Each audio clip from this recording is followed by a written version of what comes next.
Hello hello hello hello my dear students, कैसे हैं आप सब। Welcome back to my channel जहाँ पे हम नीट की प्रिपरेशन कर रहे हैं। बट बिफोर दैट, कैसा चल रहा है आपका? क्या कर रहे हो आप सब? मज़े आ रहे हैं पढ़ाई में? अगर नहीं तो अब आएगा। चलो एनीवे, सो जोक्स अपार्ट। सो हमने कल डिस्कस किया था कि क्या क्या सिलेबस में है हमारे नीट में। बहुत कम टाइम बचा है बट ट्रस्ट में हो जाएगा। You have to just focus. तो बेसिकली कोई भी सक्सेस के लिए ना थोड़ा फोकस करना होता है, ठीक है। एक बार तो जम के मेहनत करनी होती है, ये वही टाइम है आपके लिए, ठीक है। तो बिल्कुल परेशान नहीं होना है, बिल्कुल ये नहीं सोचना है, नेगेटिव नहीं सोचना है। कुछ भी नेगेटिव मन में आए, I am there, just connect with me. मैंने अपना ईमेल आईडी भी डाल दिया है डिस्क्रिप्शन में, आप कमेंट भी कर सकते हो, ठीक है। तो before we start with the first chapter students, हम पहले शुरू करेंगे कहानी बेसिक मैथमेटिक्स एंड वेक्टर्स की, ठीक है। क्योंकि बेसिक मैथमेटिक्स एंड वेक्टर्स जो है ना, वो लैंग्वेज ऑफ फिजिक्स है। उसके बिना हम फिजिक्स समझ ही नहीं पाएंगे। जैसे हम दोनों को आपस में बातें करने के लिए, हम सबको आपस में कम्युनिकेशन करने के लिए एक लैंग्वेज चाहिए होता है ना, हिंदी, इंग्लिश और व्हाटएवर लैंग्वेज यू स्पीक। उसी तरीके से फिजिक्स को समझने के लिए हमें मैथमेटिक्स आनी चाहिए, ओके। तो जैसे बेसिक अलजेब्रा, ट्रिग्नोमेट्री, ज्योमेट्री, यही सब। इसके अलावा जो ये सब चीज़ें आपने पहली 10th में पढ़ रखी है वैसे, इसके अलावा जो चीज़ हमें समझनी होगी before we start with our first chapter is the integral and differential calculus, which will be used extensively to understand few concepts in physics. But trust में हो जाएगा, बहुत सिंपल सा कॉन्सेप्ट है, ज़्यादा कुछ नहीं है। उसके पहले हम शुरू करेंगे कहानी वेक्टर्स से, ठीक है। बहुत सिंपल सा टॉपिक है, इसी वीडियो में सीख के हम बंद करेंगे। That should be the motive and let's start, ठीक है। सो कहानी शुरू होती है समथिंग कॉल्ड फिजिकल क्वांटिटी से। So can you guess what exactly the term physical quantity means? क्या चीज़ है भाई फिजिकल क्वांटिटी? कुछ नहीं है, सिंपल सी चीज़ है।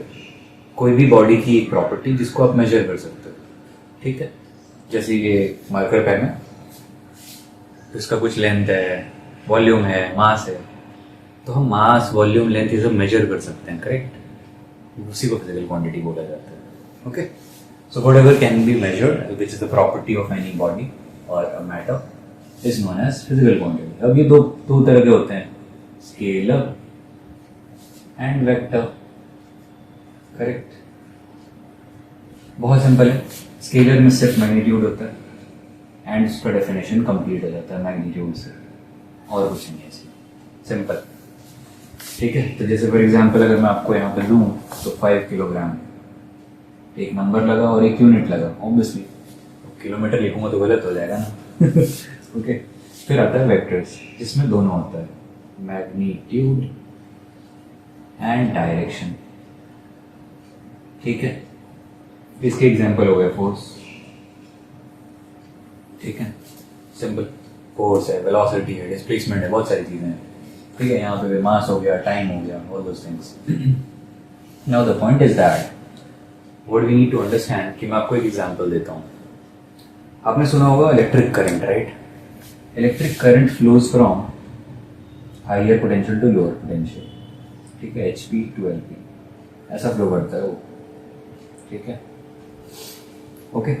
और इसका यूनिट्स हमें पता ही है, एम्पियर्स। तो let's say 2 amperes current flow हो रहा है from point A two point B। तो इसके पास एक मैग्नीट्यूड है 2 एम्पियर का, इसके पास डायरेक्शन भी A to B, which is from higher to lower potential.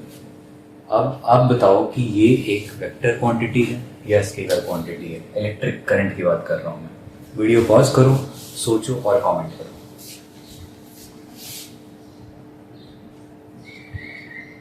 Okay, वापस आते हैं इलेक्ट्रिक करंट।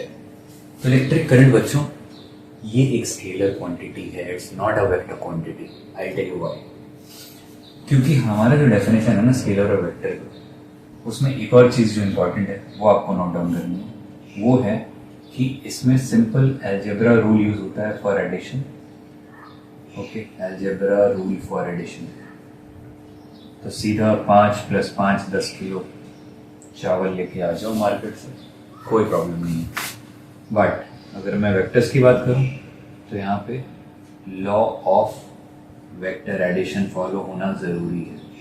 अगर कोई भी quantity law of vector addition follow नहीं करती है तो वो वेक्टर नहीं है, सिंपल। तो इलेक्ट्रिक करंट के साथ यही प्रॉब्लम है, ये भाई साहब जो हैं ये law of vector addition follow नहीं करते हैं, ठीक है। अगर मैं आपको एग्जांपल दूं तो एक पॉइंट पे लेट्स से इधर से 2 एम्पियर आ रहा है, इधर से 3 एम्पियर आ रहा है, ठीक है, 2 ampere 3 ampere, it goes somewhere as a 5 ampere, इसको डायरेक्शन से कुछ फर्क नहीं पड़ता। That is why it is a scalar quantity not vector quantity even though it has a direction. इस डायरेक्शन का सिर्फ एक मीनिंग है कि वो किस पॉइंट से किस पॉइंट की तरफ भागेगा, towards the lower potential, that's all. तो वीडियो पॉज करेंगे, फटाफट नोट करेंगे और आगे बढ़ेंगे। चलो ठीक है, नेक्स्ट आ जाती है बात हमारी रिप्रेजेंटेशन ऑफ वेक्टर्स में, ठीक है। कैसे रिप्रेजेंट करें हम वेक्टर को, बहुत सिंपल है वो भी, ज़्यादा कुछ नहीं है। तो फटाफट समझते हैं, बिल्कुल टाइम पास नहीं करते। तो एक वेक्टर बना लीजिए, इसको बोलते हैं हेड, इसको बोलते हैं tail, head of the vector, tail of the vector, and we put a symbol A and a small arrow in front of it, on top of it, ठीक है। सिंपल से एक एरो डाल देते हैं, तो इसको ए बार बोला जाता है, ए वेक्टर बोला जाता है, ठीक है, दोनों बोल सकते हो। और जो इसकी लेंथ होती है ना, वो इसके मैग्नीट्यूड के प्रोपोर्शनल होती है। Length of the vector is proportional to the magnitude of the vector, ठीक है। तो ये रिप्रेजेंटेशन है। इसमें एक और बात आपको ध्यान रखनी है कि ये जो भी एंगल बना रहा है एक रेफरेंस डायरेक्शन से, उससे हम इसका डायरेक्शन को डिफाइन कर सकते हैं। तो जनरली जो हम लेते हैं वो डायरेक्शन हम कार्टेशियन कोऑर्डिनेट सिस्टम कर लेते हैं, x and Y, 2D। 3D में जाएंगे तो जेड पे ले लेंगे, ठीक है। तो उसकी भी बातें करने वाले हैं हम, डोंट वरी। बट फिलहाल के लिए ये simple representation of a vector है। ये बात क्लियर है, नोट डाउन करेंगे और फिर हम आगे की चर्चा करेंगे, which is the addition of vector. तो आज के सेशन में बच्चों कुछ कुछ चीज़ें हम सीख के आने वाले हैं, ठीक है। एक तो है एडिशन ऑफ वेक्टर्स, ओके, दूसरा है डॉट प्रोडक्ट, तीसरा है क्रॉस प्रोडक्ट। तो ये 3 इंपॉर्टेंट कॉन्सेप्ट्स हम आज सीख के जाएंगे, इतना बढ़िया से सीख के जाएंगे कि आपको फुल कॉन्फिडेंस रहेगा, आप कोई भी सवाल करके खुश रहोगे एंड एग्जाम में अगर आया तो 4 दोगे, ठीक है। तो शुरू करते हैं थोड़ा। तो नेक्स्ट है एडिशन ऑफ वेक्टर्स, ठीक है। तो एडिशन ऑफ वेक्टर के पहले एक छोटी सी कहानी और, क्या है भाई छोटी सी कहानी, रेजोल्यूशन ऑफ वेक्टर करके कुछ चीज़ होती है, ठीक है। वही हम उसमें भी यूज़ करने वाले हैं रिजल्टेंट जब निकालेंगे तब, ठीक है। बहुत सिंपल सी बात है। तो क्या होता है कि हम किसी भी कार्टेशियन कोऑर्डिनेट सिस्टम में हम किसी भी वेक्टर को ऐसे प्रोजेक्ट करके स्प्लिट कर देते हैं 2 कंपोनेंट में, ठीक है। So let's say this is your x direction, this is your y direction, okay, and this is your vector, let's say vector A. अब जो वेक्टर ए है ना, उसका मैग्नीट्यूड जो हम रिप्रेजेंट करते हैं वो इस तरीके से करते हैं। तो ए वेक्टर पे मॉड लगा दीजिए और let's say this is a small scalar quantity A, ठीक है। जो ए है इसका मैग्नीट्यूड है वेक्टर ए, स्मॉल ए, ठीक है, without any symbol. Let's say ये थीटा डिग्री पे इंक्लाइंड है from the x axis, counter clockwise, ठीक है, एंटी क्लॉकवाइज, काउंटर क्लॉकवाइज, ठीक है। Now the point is that मुझे इस वेक्टर को रिजॉल्व करना है। क्या करना है? रिजॉल्व करना है। रिजॉल्व करना है 2 डायरेक्शन में, एक्स कंपोनेंट और वाई कंपोनेंट में। तो बहुत सिंपल है बच्चों, ध्यान रखिएगा। सीधा एक परपेंडिकुलर ड्रॉप करना है, किसी भी डायरेक्शन में आप रिजॉल्व कर सकते हो, not just x, any direction, ठीक है। कोई रैंडम डायरेक्शन दे दूं तो उस तरफ भी। सिंपल सा कॉन्सेप्ट है कि आपको एक परपेंडिकुलर ड्रॉप कर देना है, ठीक है। तो ये रहा, मैंने परपेंडिकुलर ड्रॉप कर दिया, ठीक है। Let's say this is x, okay. Similarly so x is my x component, similarly y is my y component. अगर ये थीटा है और ये एक्स वाई तो परपेंडिकुलर होता ही हमें पता है, तो ये 90 माइनस थीटा हो जाएगा, correct. Now look at this triangle P Q R, इसको एस बोल देते हैं, काम आएगा, ठीक है। तो पी क्यू आर जो ट्रायंगल है, राइट एंगल ट्रायंगल, क्या मैं वहां से ऐसा कुछ लिख सकता हूँ? cos theta is equal to base upon hypotenuse x upon a, okay. So यहाँ से क्या मिल गया मुझे बच्चों? x कंपोनेंट मिल गया which is a cos theta. बस यही है, इसमें रटने वाली कोई बात नहीं है, एज सिंपल एज दैट, ठीक है। तो इसमें कुछ रटने वाली बात नहीं है। अब क्या आप सोच सकते हो कि मैं y कंपोनेंट कैसे निकालूंगा? मेरा पर्पस था x और y निकालना। So basically resolution of a vector is nothing but what is the value in x direction of the projection on the x axis and what is the length of the projection on the y axis, that's what it is. बहुत simple है, ठीक है। तो अब मैं देखेंगे, अब Y component निकालने के लिए इस ट्राइंगल को देखिए, this is also 90 degree, correct, this is also right angle triangle. तो कोई भी राइट एंगल ट्राइंगल में हम ट्रिग्नोमेट्रिक रेशियोज लगाते हैं, right. So if you look at this triangle, so can we write something about cos of 90 minus theta angle? Cos of 90 minus theta क्या देगा हमें? बेस पर हाइपोटेन्यूज, इस एंगल का जो एडजेसेंट साइड है वो क्या है? y है, upon hypotenuse that is the length of a vector, right. So this can be written as sin theta, basically cos 90 minus theta is sin theta is equal to y upon a, खत्म। so a is equal to, I'm sorry, y is equal to a sin theta, खत्म। This is what is your y component of this vector, ठीक है। सो projection का जो length होता है वो y component होता है on the y axis, projection का जो लेंथ होता है along x, that is known as x component, x and y हो गया हमारे पास, सिंपल है ना। तो फटाफट आगे बढ़ते हैं। अब हमें जो नेक्स्ट चीज करनी है वो सीखनी है एडिशन ऑफ टू वेक्टर्स। तो मैंने जैसा कि आपको बताया कि अगर मास मुझे ऐड करना है तो 5 किलो प्लस 2 किलो 7 किलो हो जाता है, बट वेक्टर्स के साथ ऐसा नहीं है, ठीक है। बहुत ही अजीब सी चीज़ है, ठीक है, बट समझते हैं कैसे क्या चीज़ है, ठीक है। मैं आपको एक एग्जांपल देता हूँ कि कहाँ पे क्या इसका यूज़ होता है प्रैक्टिकली, फिर आपको समझ में आएगा कि क्या इंपॉर्टेंस है वेक्टर एडिशन की। और बहुत इंपॉर्टेंट है, मतलब अच्छी चीज़ है, मतलब आनी चाहिए। So let's say there is a pipe, ठीक है, एक ऐसा पाइप है, इसके अंदर एक छोटा सा बॉल इस तरफ भाग रहा है 4 मीटर्स पर सेकेंड पे, ठीक है। बढ़िया भाई, 1 सेकंड बाद कहाँ होगा? ऑब्वियसली यहाँ होगा, ठीक है। Let's say this is 4 metres, simple. 1 second बाद ये स्टोरी है। अब मैं इसमें थोड़ा सा ट्विस्ट उठाता हूँ, मैं बोल रहा हूँ कि ये पाइप भी ऊपर की तरफ जा रही है, इस तरफ with a speed of 3 metres per second. Oh God, ये क्या हो गया? तो थोड़ी देर बाद ये जो बॉल था इसकी पोजीशन यहाँ नहीं होगी, कहीं और होगी। कहाँ होगी? यहाँ कहीं होगी। This would be 3 metres, am I right?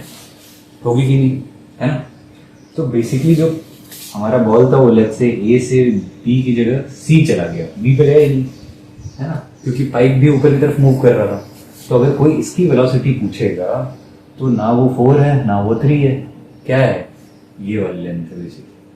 मतलब 1 सेकंड में इसने ये वाली डिस्टेंस जो तय करी है, दिस इज परपेंडिकुलर, ठीक है। तो 3 + 4 पाइथागोरस थ्योरम लगाइए, दिस विल बी 5। तो 1 सेकंड में भाई साहब 5 मीटर चला गया। वो किस डायरेक्शन में? पता नहीं, किसी और डायरेक्शन में चला गया।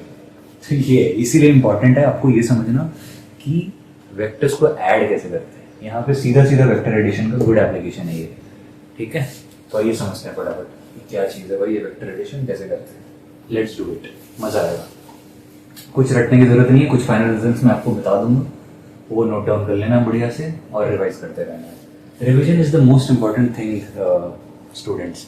रिविजन नहीं कर रहे हो कोई फायदा नहीं है, ठीक है। तो जब भी आप पढ़ रहे हो ना, एक हैबिट बना लो आप सब कि एक बार 24 आवर्स के अंदर फर्स्ट रिवीजन हो जानी चाहिए। एक तो आपने लाइव पढ़ लिया जब पढ़ना था, ठीक है। रिवीजन 1 विद इन 24 आवर्स, एक बार क्विक रिवीजन। जल्दी से आपने फ्रेश पढ़ा होगा तो फटाफट रिवाइज हो जाएगा। थोड़ा सा मे बी डिपेंड्स, अगर 1 घंटे का लेक्चर है तो हो सकता है आपको 15 से 20 मिनट लग जाए, या कभी कभी आधा घंटा भी लग जाएगा, है ना।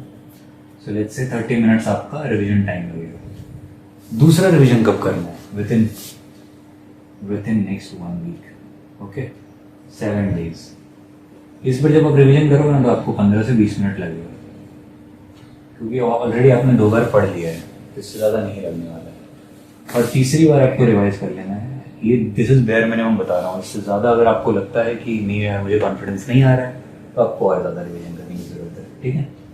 तो थर्ड वाला जो है वो एटलीस्ट 30 डेज के अंदर हो जाना चाहिए। तो देखो 30 दिन के अंदर आप 4 बार पढ़ चुके हो, ठीक है। तो यहाँ पे भी आपका 15 मिनट लग ही जाएगा, क्योंकि 30 दिन हो चुके हैं।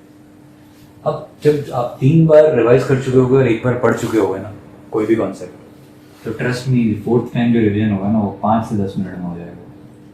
और ये बहुत ज़रूरी है, और इसके लिए मैंने बहुत सुंदर से नोट्स बना दिए हैं, आपको रिवीजन करने में बहुत आसानी हो जाएगी, ठीक है। इसका उन नोट्स का मैं परचेज लिंक डाल देता हूँ डिस्क्रिप्शन में, आप वहाँ से चेकआउट कर सकते हो और आपके मेल पे आ जाएगा, ओके, ठीक है। तो शुरू करते हैं वेक्टर एडिशन की कहानी। ओके, फटाफट सीखते हैं, कुछ सवाल भी करेंगे ताकि मजा आ जाए। ठीक है, तो वेक्टर एडिशन में करना कुछ नहीं था, कुछ स्टेप्स हैं। ठीक है, मान लो दो वेक्टर मुझे ऐड करना है। ठीक है, लेट्स से ये वेक्टर है और एक ये वेक्टर है।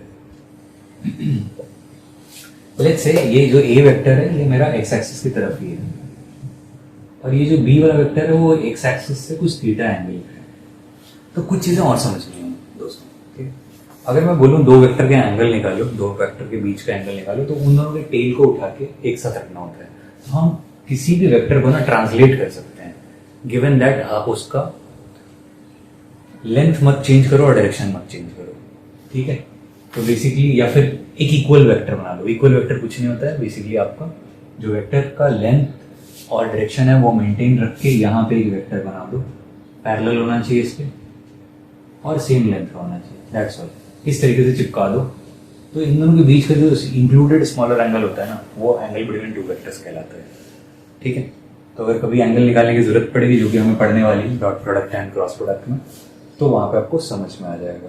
ओके, तो अगर मैं आपको एक एग्जांपल दूं एंगल निकालने वाला, लेट्स से एक वेक्टर इधर है और दूसरा वेक्टर इस तरफ है। ठीक है, जो कि 280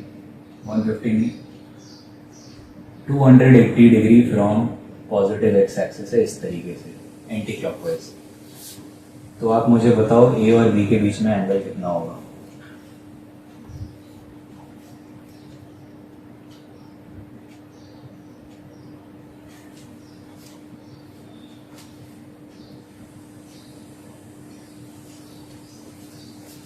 ठीक है, तो क्या करना है इसमें? कुछ नहीं करना है, दोनों वेक्टर्स को चिपका देना है, मतलब इसको यहाँ पे ट्रांसलेट कर देना है इस तरीके से, मतलब एक इक्वल और पैरेलल वेक्टर बना देंगे और इन दोनों के बीच का एंगल जो है यही आंसर है, दैट्स ऑल। ठीक है, तो अगर ये 280 डिग्री है तो ये कितना होगा? 360 minus 280 which will be 80 degree, so that means this is 80 degree, pardon me। ठीक है, ये सब इंपॉर्टेंट चीज़ है, आपको काम आने वाली है। ओके, अब आते हैं फटाफट ये वेक्टर एडिशन पे। तो मैं बोल रहा हूँ कि हमारे पास जो दो वेक्टर हैं ए और बी, उन दोनों को ऐड करना है। दोनों का magnitude let's say small A and small B रख देते हैं, एंड लेट्स से जो सी वेक्टर है वो है A plus B vector. Okay, A plus B vector is my C vector. तो मैं बोल रहा हूँ कि ये रहा आपका बी वेक्टर और ये रहा आपका ए वेक्टर। इन दोनों को अगर मुझे ऐड करना है तो इसका प्रोसीजर क्या है? Triangle law of vector addition बोलते हैं। आपको क्या करना है, ये जो बी वेक्टर है इसको उठा के यहाँ पे रखना है, इसके टेल को। फर्स्ट स्टेप, ये स्टेप बाय स्टेप प्रोसेस है। फर्स्ट स्टेप में आपको इसके टेल को उठा के इसके हेड पे रखना है, बिना डायरेक्शन चेंज किए, ऑब्वियसली इक्वल वेक्टर बनाना है या ट्रांसलेट कर देना है। ठीक है, तो वो कर लेते हैं फटाफट। तो first step is to place the tail of second vector on to the head of first vector. Okay, so this is my B vector, this is my A vector. Okay, angle मुझे पता है ये कितना है, theta, और ये तो था ही horizontal. Okay, now make a vector from A to this point, मतलब head of A vector to the tail of A vector to the head of B vector. This is your resultant vector. यही है triangle law, simple सा law है। ठीक है, अगर ये समझ आया तो फटाफट डेरिवेशन करते हैं। ओके, तो मुझे अब क्या करना है, मुझे ए का मैग्नीट्यूड पता है, बी का मैग्नीट्यूड पता है, ए का एंगल पता है, बी का भी एंगल पता है फ्रॉम एक्स एक्सिस। तो मुझे सी का एंगल चाहिए और सी का मैग्नीट्यूड भी चाहिए। In terms of what? ये सब non quantity, this is non, theta is also known. इन्हीं नॉन क्वांटिटीज के फॉर्म में मुझे सी का वैल्यू चाहिए। तो क्या करेंगे, बहुत सिंपल, इसको एक्सटेंड कर दो। और अभी अभी हमने कुछ सीखा है, एक परपेंडिकुलर ड्रॉप करो यहाँ पे, और अभी अभी हमने कुछ सीखा है थोड़ी देर पहले। क्या सीखा है? Resolution of vectors. कर दो यहाँ पे, तो इसकी वैल्यू कितनी आ जाएगी? B cos theta. शॉर्टकट है, adjacent side B cos theta, opposite side B sine theta, खत्म, simple. Now look at triangle X Y Z. Triangle X Y Z में आप देखो तो ये वाली लेंथ जो है वो हमारी ए है, small A, which is the magnitude of vector A, correct. तो मेरी जो ये वाली ट्रायंगल है x Y z which is a right angle triangle, अगर मैं इसमें पाइथागोरस थ्योरम लगाऊं तो क्या आने वाला है, देख लो, C square is equal to A plus B cos theta whole square plus B sine theta का होल स्क्वायर। करेक्ट है कि नहीं? अब आपको क्या करना है, सॉल्व करना है, सिंप्लीफाई करना है और काम हो गया।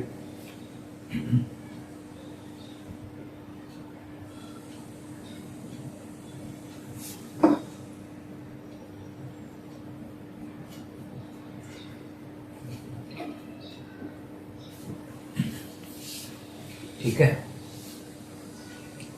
तो इसमें कुछ नहीं करना है, सीधा सीधा हम इसको सॉल्व करेंगे, which is A square plus B square plus cos square theta plus, so इसका स्क्वायर हो गया, इसका स्क्वायर हो गया, plus 2ab cos theta, split कर दिया हमने, ये हो गया B square sine square theta.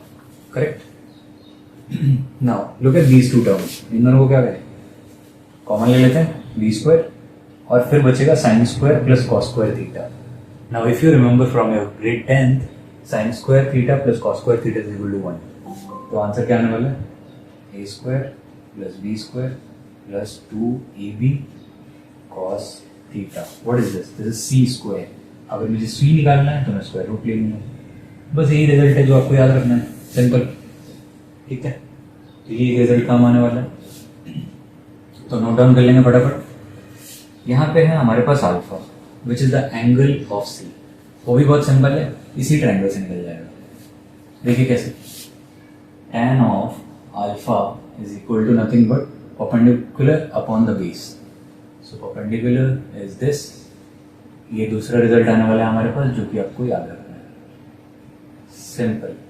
खूब सारे सवाल इससे बन जाएंगे और कुछ नहीं, इसमें क्या याद रखने वाली बात है, बस ये फाइनल रिजल्ट दो याद रह जाए, कोई बुराई नहीं है, और बाकी आपके सारे सवाल बन जाएंगे, कुछ भी बना लो। तो ये है हमारा simple vector addition method, triangle law. इसी तरीके से एक पैरेललोग्राम लॉ भी होता है, ठीक है, which is essentially similar, nothing great, सब कुछ उसी तरीके से आता है, बस उसमें पैरेललोग्राम बना लेते हैं। ठीक है, उसमें क्या करते हैं हम लोग, बेसिकली हमने इस वेक्टर को ट्रांसलेट करके यहाँ पे उठाया, उसमें साथ में उठा देते हैं इस तरीके से। ठीक है, और इसके पैरेलल यहाँ पे एक बनाते हैं और इसके पैरेलल एक यहाँ पे बनाते हैं, और फिर यहाँ से यहाँ डायगोनल जो होता है वो हमारा, और उसी तरीके से रिजॉल्व करके सेम आंसर आता है, कुछ नहीं है इसमें। ठीक है, सो नोट डाउन कर लेंगे सभी लोग पॉज करके, and let's move on quickly to the next topic. Now next thing is कि how do we represent it in standard form? Okay, standard form में कैसे represent करते हैं? What is standard form? There is something called unit vectors, अगर आपने सुना होगा तो। unit vector एक ऐसा वेक्टर जिसकी मैग्नीट्यूड 1 होती है और डायरेक्शन जैसा दिया हुआ है। ओके, सो लेट्स से अगर मुझे यूनिट वेक्टर डिफाइन करना है तो ए कैप का सिंबल यूज होता है, ए कैप, ए वेक्टर, उसको उसी के मैग्नीट्यूड से डिवाइड कर दीजिए। लेट्स से कि 5 यूनिट का था तो मैं 5 से डिवाइड कर दूंगा तो उसका कितना बचेगा magnitude, 1, that is what it is. ठीक है, समझेंगे इसको एग्जाम्पल से। तो हमारे पास जो कार्टेशियन कोऑर्डिनेट सिस्टम है ना, उसकी डायरेक्शंस डिफाइंड है, सो इसका जो मेन यूज होता है वो डायरेक्शन डिफाइन करने के लिए होता है। सो हमारे पास जो एक्स एक्सिस है उसकी तरफ हम एक यूनिट वेक्टर डिफाइन कर देते हैं which is known as i cap. Similarly जो वाई होता है उसकी तरफ हम डिफाइन कर देते हैं जे कैप, और तीसरा डायरेक्शन जो z वाला है which is coming out of the plane of the board, उसकी तरफ हम डिफाइन कर देते हैं k कैप। ओके, सो ये तीनों आपस में म्यूचुअली परपेंडिकुलर भी होता है। So the point is that पहले 2D में समझते हैं। सो 2D में मैंने बोला कि एक वेक्टर है मेरे पास 5 यूनिट का, और ये वाला एंगल ले लो आप 60 डिग्री, इसको 10 कर लेते हैं, थोड़ा सिंपल रहेगा। तो अगर मुझे इस वेक्टर को स्टैंडर्ड फॉर्म में रिप्रेजेंट करना है, अभी भी ये वेक्टर क्लियरली मेंशन्ड है, करेक्ट, क्योंकि मुझे एंगल पता है पॉजिटिव एक्स एक्सिस से और मुझे उसकी मैग्नीट्यूड पता है, वेक्टर तो प्रॉपर्ली डिफाइंड है। बट इसे मैं स्टैंडर्ड फॉर्म में कैसे लाऊं? स्टैंडर्ड फॉर्म इज बेसिकली अभी आपको दिखेगा। तो क्या करना है मुझे, सबसे पहले तो एक्स और वाई कंपोनेंट निकाल लो इसके, एक्स कंपोनेंट वाई कंपोनेंट कितना होगा फटाफट बताओ। एक्स वाई क्या हो जाएगा 10 cos 60, 10 cos 60 which is equal to 5, 10 sin 60, sin 60 की वैल्यू √3/2 तो 5√3 हो जाएगा, सिंपल। तो ये एक्स और वाई कंपोनेंट हो गया।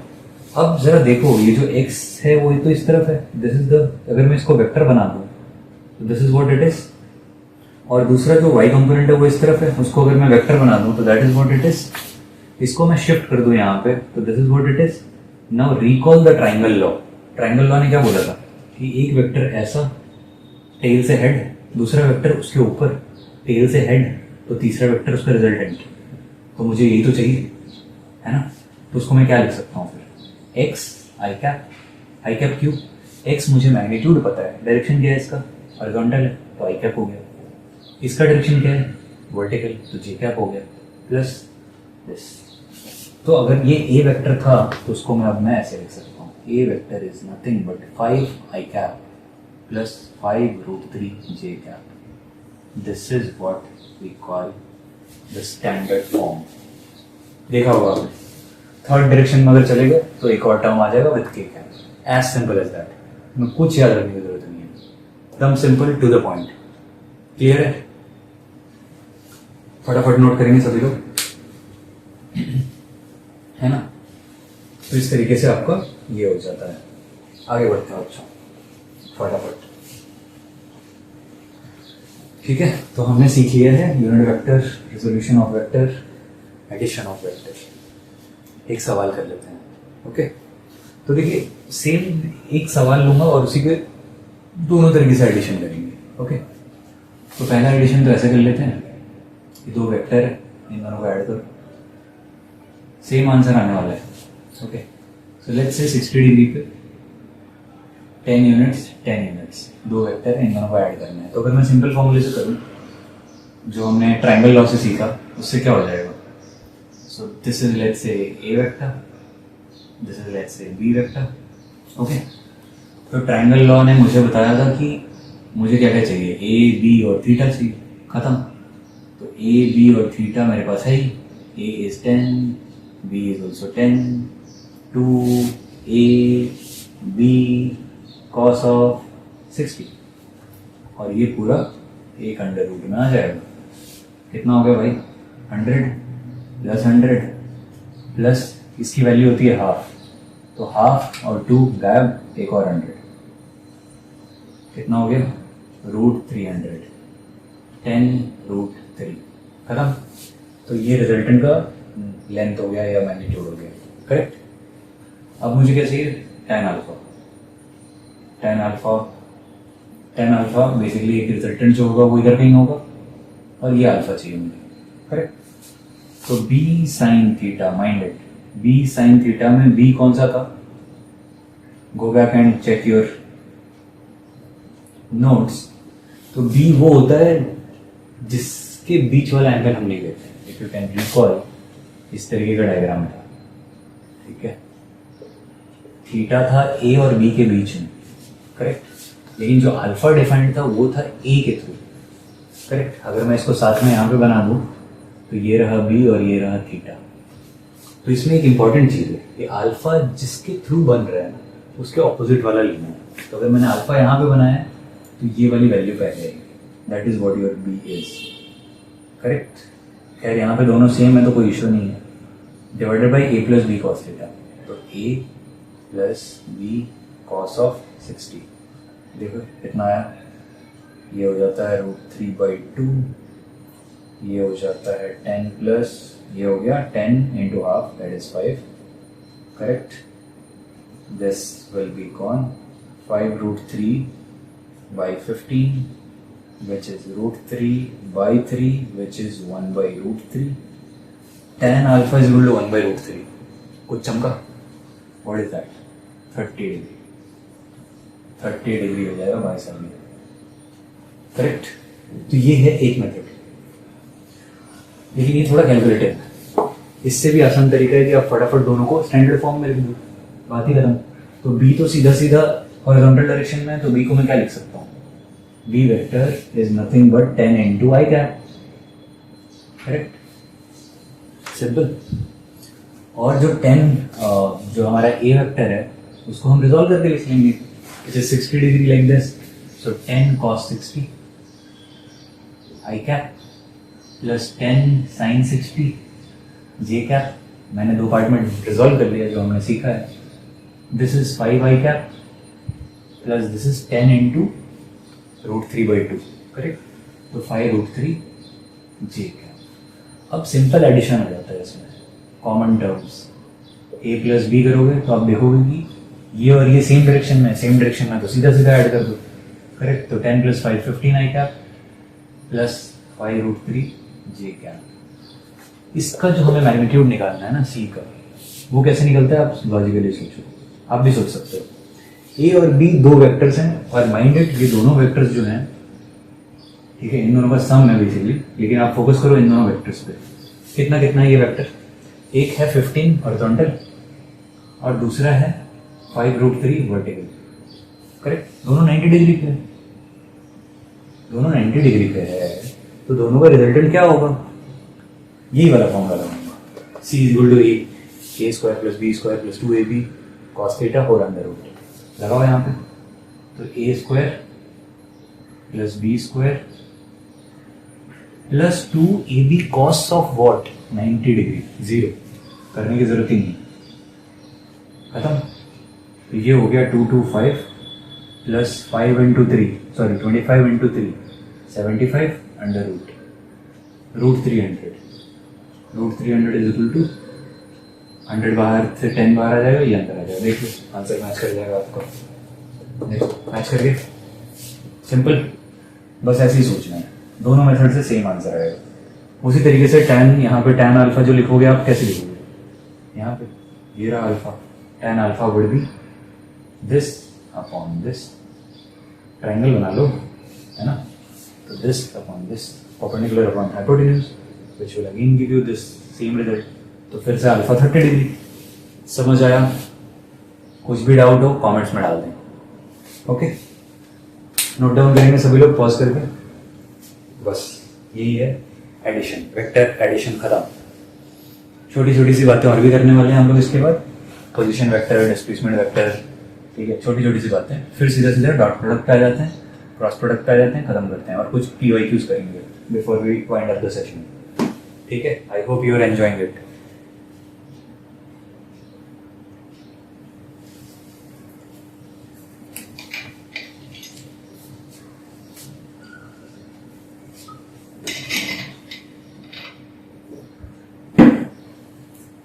ठीक है बच्चों, मूव ऑन करते हैं फटाफट सीखते हैं। तो there is something called position vector, ठीक है। दो तीन तरह के वेक्टर होते हैं, सब जान लेते हैं कई। तो एक स्पेशल टाइप का वेक्टर, उसको पोजीशन वेक्टर बोल दिया जाता है। तो क्या होता है ना कि मान लो कोई एक पॉइंट है x y, तो कोई एक पॉइंट है लेट्स से p जिसका कोऑर्डिनेट है x, y, तो ओरिजिन से कनेक्ट करने वाला एक वेक्टर बना दिया जाता है ऐसे करके, और इस वेक्टर को बोला जाता है पोजीशन वेक्टर, ठीक है। तो इस पोजीशन वेक्टर को हम रिप्रेजेंट कर सकते हैं कैसे, हमें पता है ना कि इसका जो एक्स कोऑर्डिनेट है वो कितना है, और एक्स कोऑर्डिनेट जो होता है वो क्या होता है, वो यही तो होता है ना। उसी तरीके से वाई कोऑर्डिनेट जो है वो क्या है, वाई। तो क्या हम बोल सकते हैं OP vector, this OP vector is what we call it as the position vector, okay. So position vector जो हमारी हो गई वो क्या हो गई, ओ से लेके पी तक। अब ओ से पी वेक्टर को हम कैसे रिप्रेजेंट कर सकते हैं, तो हमारे पास एक्स कंपोनेंट है, वाई कंपोनेंट भी है, तो हमने अभी भी सीखा ही है, x i cap plus Y j cap, खत्म। This is the position vector. देखो कैसे कनेक्ट किया है, बेसिकली उसके कोऑर्डिनेट से कनेक्ट किया है, ओके, समझ आया? तो बस यही है, ठीक है। There is something called displacement vector. अब क्या होता है कि ये जो पॉइंट है यहाँ पे ओरिजिन लिया था, कोई जरूरी है मैं इस पॉइंट का ओरिजिन लूँ, कोई और पॉइंट ले लूँ, तो एग्जाम्पल समझते हैं। मान लो दो पॉइंट है, ठीक है, पॉइंट ए पॉइंट बी, मुझे चाहिए पॉइंट बी का representation with respect to A, मतलब position vector of B with respect to A. Okay, I am sorry. तो सबसे पहले ये हो गया हमारा, let's say this is R2 vector, this is R1 vector. Okay, मुझे चाहिए बेसिकली ये वाला वेक्टर, करेक्ट। इसको बोल देते हैं, क्या बोलते हैं, ए बी वेक्टर बोल देते हैं, ए से बी की तरफ, करेक्ट। तो आप यहाँ पे सिंपल है, कुछ ज़्यादा है नहीं। ये R1 R2 तो आप निकाल ही लोगे क्योंकि ये दिया रहेगा x1 by 1 x2 y 2, ये सब दिया रहेगा, है ना। तो आपको निकालना क्या है, आपको निकालना है ए बी वेक्टर। कैसे निकालोगे, लुक एट दिस ट्राइंगल, छोटा सा ट्राइंगल बन रहा है। करना क्या है, R1 plus A B vector is equal to R2 vector. क्या लगाया मैंने, ट्राइंगल लॉ में एक सेंस ऑफ मूवमेंट फॉलो होता है, करेक्ट। टेल्स अहेड और फिर वो रिजल्टेंट, करेक्ट। तो हमें क्या चाहिए था, ए बी वेक्टर निकल जाएगा यहाँ से, R2 माइनस R1, खत्म। इस तरीके से आप आंसर निकाल सकते हो। हो गया, है कि नहीं, क्लियर है ना। तो इसको बोलते हैं डिस्प्लेसमेंट वेक्टर, और वेक्टर विद रिस्पेक्ट टू हमें position vector of B with respect to A, कुछ भी निकाल सकते हो, सही है ना। क्लियर, नोट डाउन कर लेंगे सभी लोग, मजा आ रहा है। तो इसी तरीके से आपको खूब सारी प्रैक्टिस करनी पड़ेगी एक्चुअली, ठीक है। ये तो कॉन्सेप्ट हमने सीखी है, अब 10-10 सवाल कर लीजिए, कॉन्फिडेंस आ जाएगा, है ना। तो बस ऐसे ही कुछ प्रीवियस क्वेश्चन भी लेते हैं, ठीक है। जैसे कि ये भी मैं आपको बताता हूँ।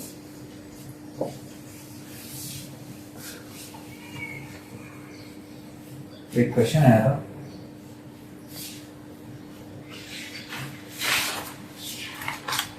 GMT 7 में आया था, है ना।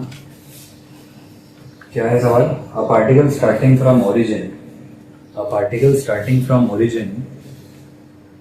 moves in a straight line in the xy plane, its coordinate at a later time are √3,3, ठीक है।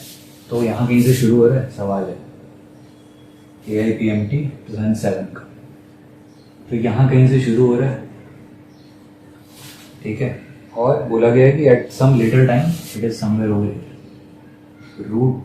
√3,3 यहाँ कहीं पे, ठीक है, आफ्टर सम टाइम। पूछा गया है the path of the particle makes what angle with x axis, that is the question, ठीक है। तो बेसिकली वहाँ कनेक्ट कर लेंगे। ओके, बोला जा रहा है कि स्ट्रेट लाइन में मूव कर रहे हैं, तो स्ट्रेट लाइन में वैसे ही मूव कर सकता है। तो ये वाली एंगल पूछी गई है, तो क्या ही आप निकाल लोगे।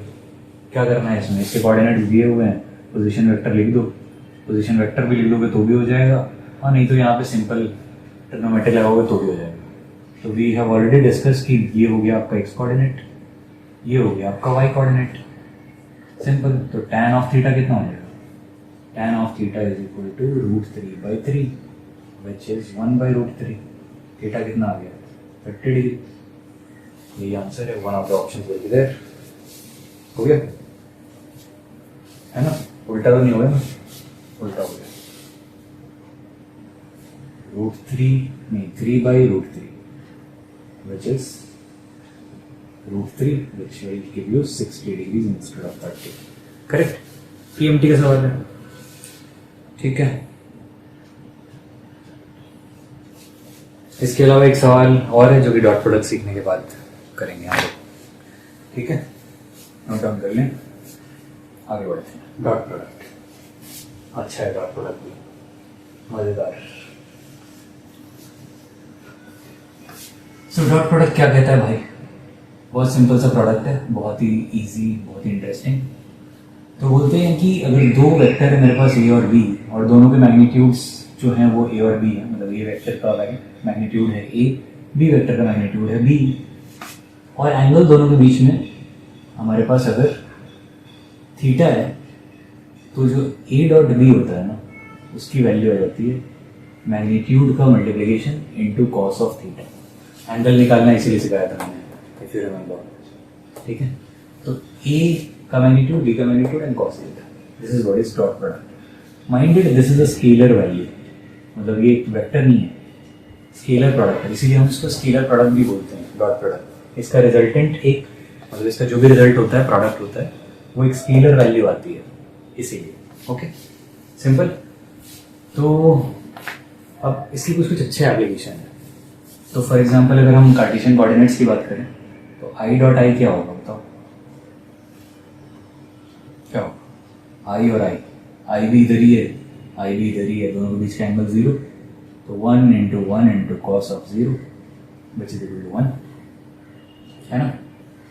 Similarly j dot j is equal to 1, k dot के, क्योंकि सब सेम डायरेक्शन में है और मैग्नीट्यूड 1 ही है। अब जरा सोचो आई डॉट जे क्या होगा, आई डॉट जे क्या होगा, दोनों 90 डिग्री पे है, तो क्या होगा, यहाँ पे आएगा 1, यहाँ पे आएगा 1 और यहाँ पे आएगा cos 90, तो ये हो जाएगा 1 into cos of 90 which is 0। तो जो भी ऐसे प्रोडक्ट्स होंगे ना, सारे 0 होंगे। जे डॉट आई ले लो, हाँ, के डॉट जे ले लो, जे डॉट के ले लो, है ना, के डॉट आई ले लो, आई डॉट के ले लो, ये सारे प्रोडक्ट 0 ही होंगे क्योंकि सब 90 डिग्री पे है। ठीक है, तो ये सिंपल सा एक कहानी होता है, इसमें ज़्यादा कुछ है नहीं। अब इस पर फटाफट कर लेते हैं सवाल। ये PMT 2005 2005 का सवाल है। ठीक है, क्या बोल रहा है, if a vector 2i cap plus 3j cap and 8k cap, 2i cap plus 3j cap plus 8k cap, बोल रहे हैं ये एक वेक्टर है और एक दूसरा वेक्टर भी है and both are perpendicular to each other. Okay भाई, कर लेते हैं। कितना है दूसरा, 4j cap 4i cap plus alpha k cap. ठीक है, are perpendicular to each other, then find the value of alpha. Okay, nice. कैसे करोगे सोचो।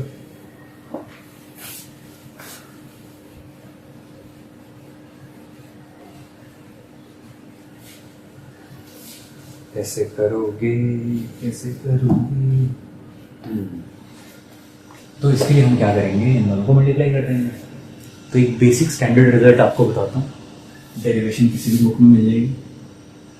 तो ए डॉट बी, अगर ए और बी इस फॉर्म में रिप्रेजेंटेड है, ठीक है, मतलब ए और बी अगर इस तरीके से है कि ए x i cap plus A Y j cap plus ए जी के कैप, अगर ऐसा है, और बी वेक्टर जो है आपका वो है B x i cap B y j cap and B c k cap, अगर इस फॉर्म में रिप्रेजेंटेड है, तो ए डॉट बी की जो वैल्यू आती है ना, वो ए एक्स बी एक्स प्लस ए वाई बी वाई प्लस ए जी बी जी, ये आती है। स्टैंडर्ड रिजल्ट है, इसको रख लेंगे सब, कुछ नहीं है, टाइम पास कर, बस ये याद रखो, ये सवाल हो गया। ठीक है, कभी फंस जाओ तो मल्टीप्लाई कर लेना, और जो मैंने सिखाया के डॉट आई जे डॉट के, उनकी वैल्यू 0 होगी, उनको 0 कर देना। तो बेसिकली कॉमन टर्म्स वाले ही मल्टीप्लाई होकर सर्वाइव करते हैं। ठीक है, ये कॉमन टर्म्स वाले, ये भी एक लॉजिक है, क्योंकि बाकी सारे 0 हो गए। तो आप ध्यान से देखो, इस फॉर्मूले को मैं यहाँ अप्लाई कर रहा हूँ, ध्यान से देखना है कि आई वाला इधर दिया हुआ है, जे वाला इधर दिया हुआ है, कंफ्यूज मत होना, शिफ्ट कर लो पहले चाहिए तो पेपर में ये मिस्टेक नहीं होनी चाहिए। ठीक है, ये है 4i cap plus 4j cap, तो कॉरेस्पॉन्डिंग टर्म्स ही आप देखो मल्टीप्लाई हो रहा है। तो यहाँ पे जो डॉट प्रोडक्ट होगा, और ये दोनों परपेंडिकुलर है, तो कोई भी दो वेक्टर्स अगर परपेंडिकुलर होता है तो क्या होता है, उसका डॉट प्रोडक्ट क्या होता है, 0। अभी भी तो सीखा ना, आई डॉट जे क्या होता है, 0, क्योंकि दोनों परपेंडिकुलर है, क्योंकि cos 90 हो जाता है। तो सवाल में ये दिया हुआ है कि the value of the product of, sorry, these two vectors are perpendicular to each other, मतलब कि इसका डॉट प्रोडक्ट पक्का 0 होगा। तो डॉट प्रोडक्ट करते हैं दोनों का, तो डॉट प्रोडक्ट में कॉरेस्पॉन्डिंग टर्म्स को मल्टीप्लाई करो और सम करो। तो 2 into -4 plus 3 into 4 plus 8 into alpha is equal to 0। यहाँ से अल्फा निकाल लो, आंसर है ना, कितना है देखो 12, और ये हो गया -8, है ना, तो ये हो जाएगा -12 प्लस 8, करेक्ट। -8 उधर जाएगा प्लस हो जाएगा, ये माइनस हो जाएगा, तो 8a is equal to -4, a is equal to -12, one of the options will match, that's all. So we are done with dot product as well. Okay, I hope you are enjoying it. सब लोग pause करके note down कर लेंगे। हमने सवाल भी कर लिया है, फटाफट आगे बढ़ते हैं। एक इंटरेस्टिंग सवाल करते हैं, थोड़ा टफ सवाल लेते हैं, ठीक है, before we get into cross product. या पहले क्रॉस प्रोडक्ट बता देता हूँ, सिंपल सा ही है, कुछ नहीं है उसमें। क्रॉस प्रोडक्ट में एक चीज़ बस ध्यान रखना होता है आपको कि उसका जो प्रोडक्ट होता है ना वो एक स्केलर भी एक वेक्टर होता है, और उस वेक्टर का डायरेक्शन बहुत इंपॉर्टेंट है। कैसे निकालते हैं वो सीखना जरूरी है। ठीक है, गुड इवनिंग। ओके। सो उधर लैपटॉप में आजकल एआई है, एआई ने सुन लिया कुछ और उसने कुछ बोल दिया, है ना? ठीक है, एनीवे मूव ऑन करते हैं। तो जो हमारा क्रॉस प्रोडक्ट होता है वो होता है magnitude of A into magnitude of B into sine of that angle and N cap. N cap defines the direction, it's a unit vector in the direction of A cross B. ठीक है, तो इसका direction समझना बहुत important है, बाकी सब तो सिंपल है, डॉट प्रोडक्ट जैसे ही है ना। तो इसका जो डायरेक्शन है ना ये बहुत बड़ा ट्रिकी है। फॉर एग्जाम्पल ये हमारा ए वेक्टर है और ये हमारा बी वेक्टर है। तो जो ए क्रॉस बी होता है ना उसका direction right hand thumb rule से आता है। किससे आता है? Right hand thumb rule. बहुत इंपॉर्टेंट है दोस्तों, बहुत सारे चैप्टर में आपको परेशान करने वाला, अगर नहीं समझ आया तो यहीं पे क्लियर करेंगे। ठीक है, तो basically right hand thumb rule क्या कहता है कि जो हमारा ए क्रॉस बी है ना, तो ए से बी की तरफ जा रहे हैं तो आप अपने राइट हैंड को इस तरीके से रखो ए पे और बी की तरफ घुमाओ जूम करके, स्मॉलर एंगल की तरफ से, ऐसे नहीं उल्टा करके घुमाना। ठीक है, ऐसे ही घुमाना है। ऐसे घुमाओगे तो जो थंब का डायरेक्शन होगा वो होगा आपके ए क्रॉस बी का डायरेक्शन। तो अगर आप ध्यान से देखो तो जो थंब का डायरेक्शन है वो आउट ऑफ द प्लेन आता है, करेक्ट? तो उस आउट ऑफ द प्लेन को मैं इससे रिप्रेजेंट करता हूँ एक डॉट से। ठीक, so this is what the direction of A plus A cross B is. अगर बी क्रॉस ए होता तो क्या होता? स्मॉलर एंगल से हमें कर्ल करना है अपने फिंगर्स को, तो मैं बी पे रखूंगा, ऐसे भी रख सकता हूँ ना, लेकिन बहुत बड़े एंगल से मुझे टर्न करना पड़ रहा है।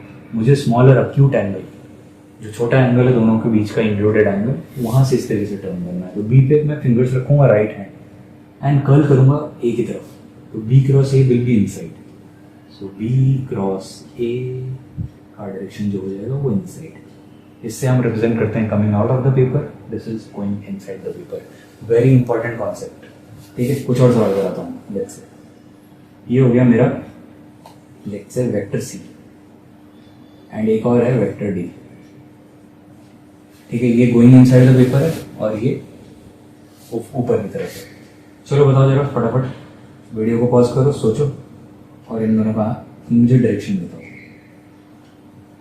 ठीक है, सी क्रॉस डी, डी क्रॉस सी, इन दोनों का डायरेक्शन बताना है। सभी लोग वीडियो पॉज कर लेंगे और फटाफट सॉल्व करेंगे।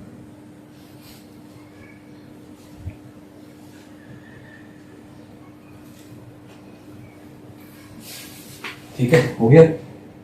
तो सी क्रॉस डी करना है अगर मुझे, तो सी अंदर की तरफ है तो राइट हैंड में सी के थ्रू अलाइन कर लूंगा और कर्ल करूंगा स्मॉलर एंगल से डी की तरफ। तो इसको विजुअलाइज करना है ना, तो आप ऐसे भी कर सकते हो।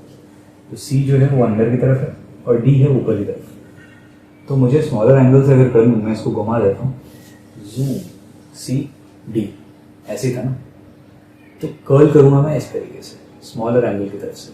तो सी पे फिंगर्स राइट हैंड का, curl towards D, this is what it is. अगर मैं वापस घूम जाऊं इस तरफ, this is the direction of C cross D. C cross D का डायरेक्शन भाई साहब क्लियर, सिंपल है। इसको यहीं पे कैसे सोचते, ऐसे करके ऐसे सोचते, आ जाता, कुछ घूमने की जरूरत नहीं है। डी क्रॉस सी इसका उल्टा होगा, सोचना ही नहीं है कुछ। तो एक चीज़ और आप समझो कि ये जो क्रॉस प्रोडक्ट होता है ना वो कम्यूटेटिव तो नहीं होता है, बट इस तरीके की चीज़ कुछ होती है। सिंपल, जब भी किसी वेक्टर के सामने ऑपोजिट मतलब नेगेटिव लग जाता है ना, उसका डायरेक्शन रिवर्स हो जाता है। That's another thing to remember. Okay, simple है, समझ में आ गया सबको? ठीक है, तो यहाँ पे अब फटाफट एक सवाल करते हैं और आपको एक फॉर्मूला दे देता हूँ जो कि क्रॉस प्रोडक्ट को हेल्प करेगा सॉल्व करने में। तो कभी भी क्रॉस प्रोडक्ट हो जाए तो एक डिटर्मिनेंट नाम की एक चीज़ होती है, मैथ्स में पढ़ाई गई होगी आपको 10th में भी। तो जो हमारा ए और बी वेक्टर है, तो ए क्रॉस बी जो हमें निकालना होता है वो इस फॉर्मूले से निकल जाता है। आई जे के, ऐसे बना लो, A X A Y A Z, B X B Y B Z, खत्म। ठीक है, तो अब इसको आपने सीखा होगा 10th में सॉल्व करना। क्या करते हैं इसमें, तो पहला पकड़ते हैं, पहले तो पॉजिटिव नेगेटिव पॉजिटिव चलता है ऑल्टरनेट, पहला वैल्यू पकड़ते हैं और वो रो और कॉलम डिलीट करके मतलब भूल जाते हैं और बाकी को ऐसे लिख देते हैं, उसका छोटा डिटर्मिनेंट। ठीक है, छोटे वाले का डिटर्मिनेंट आपने सीखा होगा, अगर नहीं याद आ रहा है तो मैं बताता हूँ। फिर आते हैं दूसरे वाले पर, नेगेटिव जी, और फिर उस रो और कॉलम को भूल जाते हैं और बाकी 4 लिख देते हैं। तो ए एक्स ए जी बी एक्स बी जी, फिर होता है प्लस के कैप, उसमें जो बचे हुए रह गए A X A Y B X B Y, खत्म। इसको सॉल्व करो, आंसर। कैसे सॉल्व करते हैं भाई, इसको इन दोनों को मल्टीप्लाई करते हैं और इन दोनों को भी मल्टीप्लाई करते हैं, बीच में नेगेटिव होता है, तो ए वाई बी जी पहले minus B Y A ji, simple. इसी तरीके से बाकी सारे आपका आंसर आ जाएगा। तो ये एक इंपॉर्टेंट चीज़, इसको याद रखना है, फाइनल रिजल्ट है, काम आएगा। ठीक है, अब फटाफट एक सवाल शुरू करते हैं और बढ़िया सवाल लेते हैं और आज का सेशन खत्म करते हैं। ठीक है,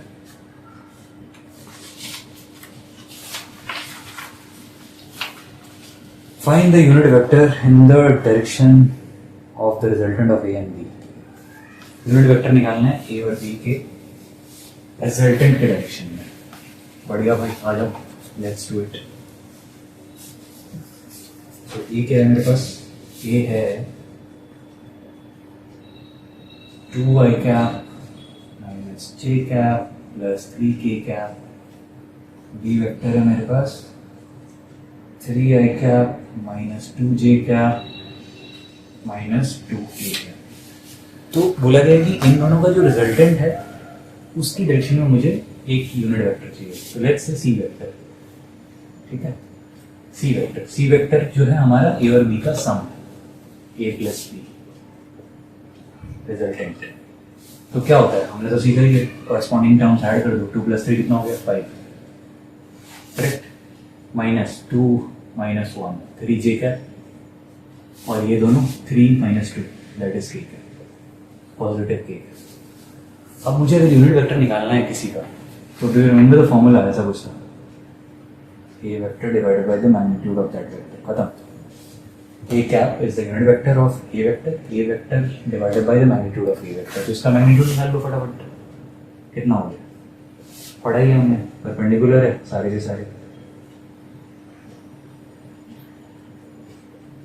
तो ये सारे परपेंडिकुलर कंपोनेंट्स हैं, इसीलिए कोई कॉस का चीज ही नहीं आएगा यहाँ पे, कॉस साइन के लिए आपको चिंता ही नहीं करना है। स्टैंडर्ड फॉर्म में सीधा सारे परपेंडिकुलर होते हैं, सीधा सीधा आप इस तरीके से ऐड कर दोगे। याद है वो cos थीटा वाला टर्म होता है, वो 0 हो जाता है क्योंकि 90 डिग्री पे होता है। ठीक है, तो 25 + 9 + 1 कितना हो गया 35 √35।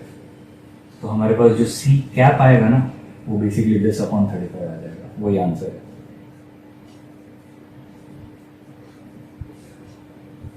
Upon √35, correct, done answer. चाहो तो इसको स्प्लिट करके अलग अलग टर्म्स में भी लिख सकते हो। सो आई होप गाइज आप लोग को मज़ा आया होगा आज के सेशन में। अब आपको करना है प्रैक्टिस, ठीक है, तो प्रैक्टिस कर लीजिए। जो नोट्स है उसका परचेज लिंक मैं डिस्क्रिप्शन में डाल देता हूँ, PDF नोट्स मिल जाएंगे आपको, प्लस साथ में मेरी जो एक्सक्लूसिव मोटिवेशनल सेशंस होती है उसका इनवाइट भी। Thank you so much. अगर आपको पसंद आ रहा है तो चैनल को सब्सक्राइब कर दीजिए और अपने फ्रेंड्स को भी फॉरवर्ड कर दीजिए। Thank you so much.